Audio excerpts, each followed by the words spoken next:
World Cup wasn't exactly thrilling experience to watch, but we got to the final, so yeah, it was great. it was, yeah. You know, the biggest knock on him might be people are not too chuffed with his style of play, but we've had a shit style of play, so at least we feel like the players are going to go out there motivated as well as being technically well coached, because he's shown that he did that at Wigan, even if he didn't quite always let them flourish with their natural skills. And developing players is a strength as well. As you know, you can reel off 10 examples without even thinking, and getting the best out of players. And that's something you need at international. Someone who's going to take someone who is a decent club level prop, let's say Liam Watts, for example, and make them into an international player. Yeah. And I think he's got the capability to do that. So I think this is good.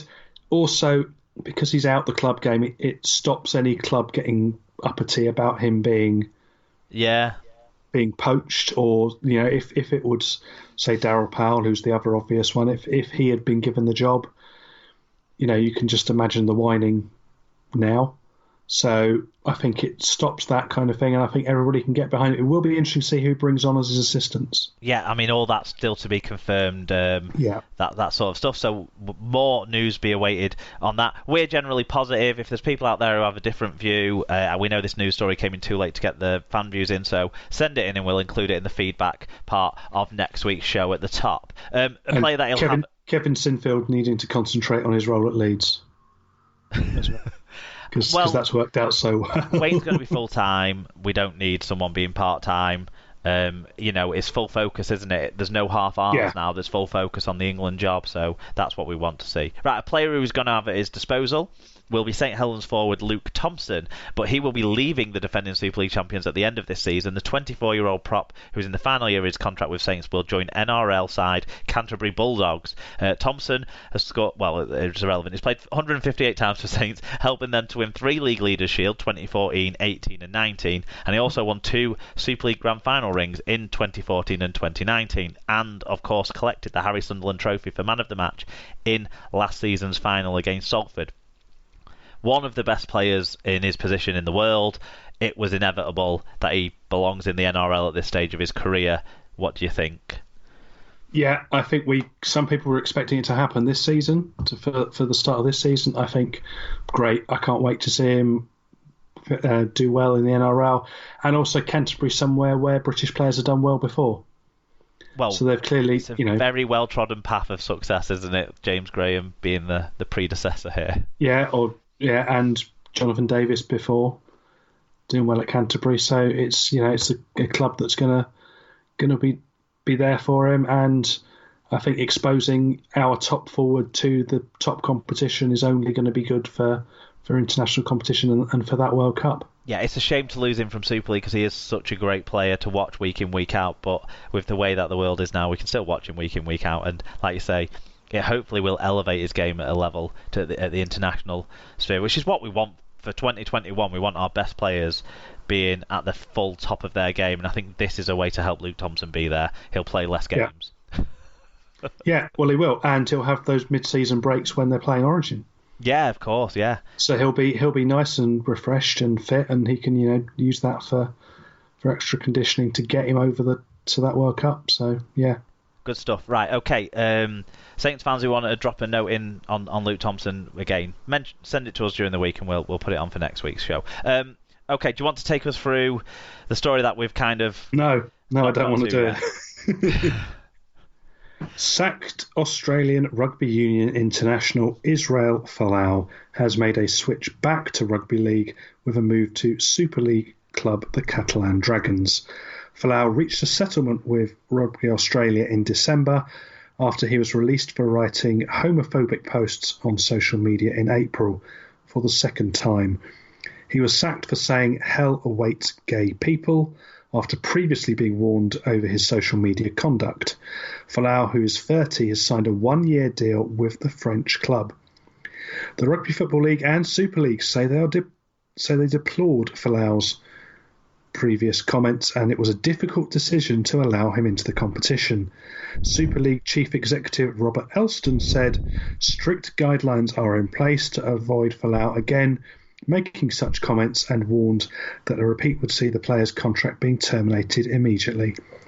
Catalan also face a substantial fine if Folau were to do so, Elston went on to say, there is a strong feeling that the decision to sign him lets down many people connected to our sport.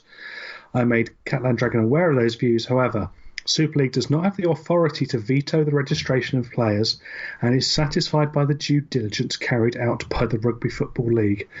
I am trying not to laugh.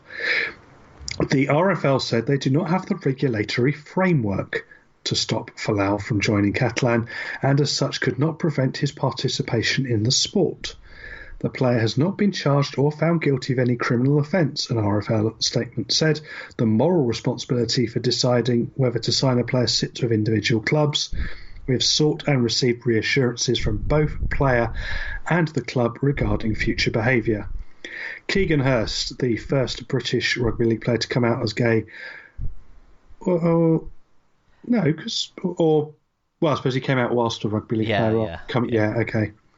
Not the first openly gay player to play Rugby League, but the first to come out as the gayest Rugby League player. Posted on Twitter that he is shocked. Shocked and disappointed by the deal. Our great game is tasked with fighting against homophobia and standing up for the values it puts such high stock in. It shows none of the bravery, camaraderie or integrity the RFL expects from its players, staff and fans, the Halifax prop said. News of the deal came shortly after an announcement, or shortly before an announcement, by the Wigan Warriors that their match against Catalan at the DW Stadium on the 22nd of March will be Pride Day. And the club said they are inviting LGBTQI plus groups to help promote equality in the game. Right. What did people think of this? Let's do people got in with their fan views. Before we get on to the fan views, I'm just going to state my position on his comments more than the stuff around it and say, personally they do not represent my views in any way, shape or form, and that I don't even really want to be giving his views kind of the airtime, but if we didn't talk about it, we wouldn't be a Rugby League podcast in this country, would we? No. Go on, you go and then I'll go. Okay, so Carsten said, Catalan's just destroyed all the goodwill they have built up with the Barcelona match. The headlines this will make, if he posts something again, will destroy all the PR work done in the last 18 months. A new low light of Rugby League. I hope the fans will give it to him in every stadium. Paul Chamberlain said, fair enough, I don't watch Rugby League or any other sports to set my moral compass. You either believe in free speech or you don't. As a free speech absolutist, he can say and believe what he wants. Notwithstanding that, Super League and RFL statement was spot on and summed up the situation perfectly. Mike Dodd 22 said, abhorrent decision. I hope the RFL are going to fund rainbow shirts for every team to wear in their games against Catalans. Can't imagine that this sort of decision will go down well with the league or the team sponsors. Given that the RFL wouldn't even fund the hotel move for Oldham, I can't think that they're going to do that. Well, they don't. But there we go. Listen, do they? And that's part of the problem with this story even existing. Exactly. AK Steel 69 said, tough one. I'm not a legal pro, but would the RFL be powerless to prevent his signing given he hasn't been convicted of any crime? I'm also not an Islamic scholar, so who's to say that Sonny Bill Williams doesn't hold the same views, even if he hasn't voiced them publicly? Disappointing that Cats have broken ranks and signed him, but not surprising. The biggest risk is to Cats regarding sponsors and the team morale, not Super League collectively. Fatboy Rob said, part of me thinks that he shouldn't be allowed to sign, and part of me thinks that all he did was share a meme. Having said that, I think the precedent was set when Sonny Bill Williams was allowed to cover the competition sponsor on religious grounds. Religious views and bigotry have no place in sport. He's shit anyway, so all will be forgotten in 6 months. Neil McChristmas said, RFL put in a tough situation as he's done nothing illegal and hasn't been banned for anything. Yes, his comments wasn't nice, but RFL hands are tied. If anything, Robert Elston should have grown some bollocks and strongly advised Catalan not to sign him, as it might affect the new TV deal on sponsorships. Seemed Catalan basically giving everybody else the middle finger.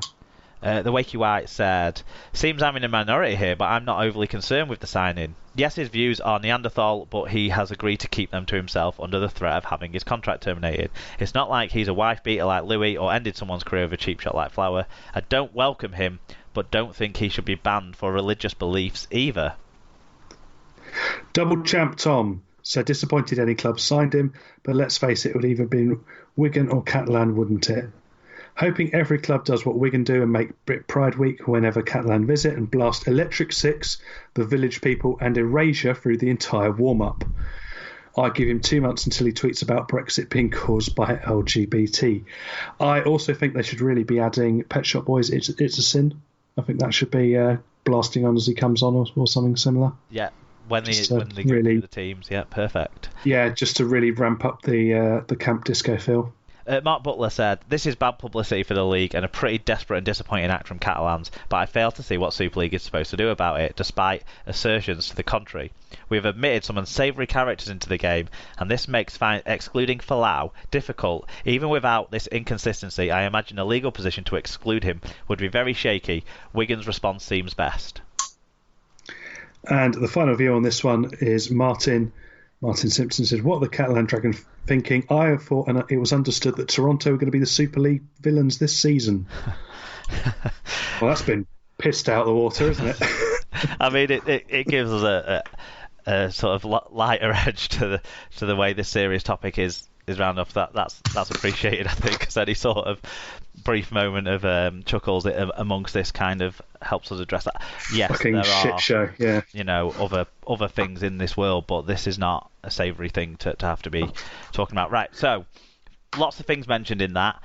What I would say, and BBC Sport did a really good piece on this actually, which I think is still available as a podcast. They got their religious editor to come on and explain some of the things about how some of the things he said are actually just a party translation from scriptures, effectively.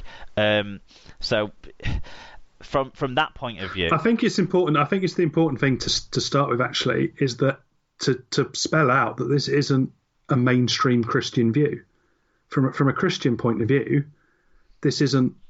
Every Christian doesn't hold this view. No, and I think it's really important that we make that distinction clear, that this is one particular interpretation that a lot of Christians would find abhorrent in exactly the same way as anybody else. Yeah, no, exactly, yeah. I think the fact that he holds these religious beliefs, who am I to hold that against him in any other way than just I don't agree. But it's when he translates those. So the meme, for example, that's someone sharing their views that I really don't agree with about the whole list of people on that list, to be honest. And let's face it, most of us would be part of that list. But that's not the issue. It's the hate speech. It's this shit stuff's happening and the gays have caused it, or this shit stuff's happening and people have abortions have caused it. And so it's not just the homophobia, it's not just the meme, it's the hate speech, to me, that takes it a step from having a belief to being a problem in our society it's the expression. In general doesn't share those beliefs. So that's what I would say. He's got his right to have his beliefs, just as Sonny Bill Williams has his rights to have his beliefs. And I really don't care what people's scriptures say, because I don't believe in any of them. So I kind of look at them with a touch of that doesn't matter, because it's not true. It's when people put those into actions that are unsavoury and discriminatory, and that's what Israel Folau has done. And that is for me. It's not the beliefs; it's the expression of them, and the weaponized expression. In this case, using social media, and he's shown very clearly he's not stupid. He knows exactly what he's doing. This is a conscious act, and it's a serious issue. People, the suicide rate among teenagers in particular from across the queer community is ridiculous, and it's, quite frankly, if it was anything else, it would be a public health matter. And it's an epidemic, and it's not funny. It's very serious and not in any way to be taken lightly. So it really riles me up when people kind of dismiss it out of hand. Oh, well, it's just that. Okay, I've got probably higher than average exposure to this. I have got family and very close friends who are in the community, so I do very much feel a lot of this discrimination, and I have experienced it at a sporting fixture before, not in rugby league, but I have been at a football match where I've seen homophobic abuse going on, and I've then been the target of it by telling people to shut up about it. So, and it is absolutely vile. And how dare Rugby League in any way pretend to take any form of moral high ground on anything,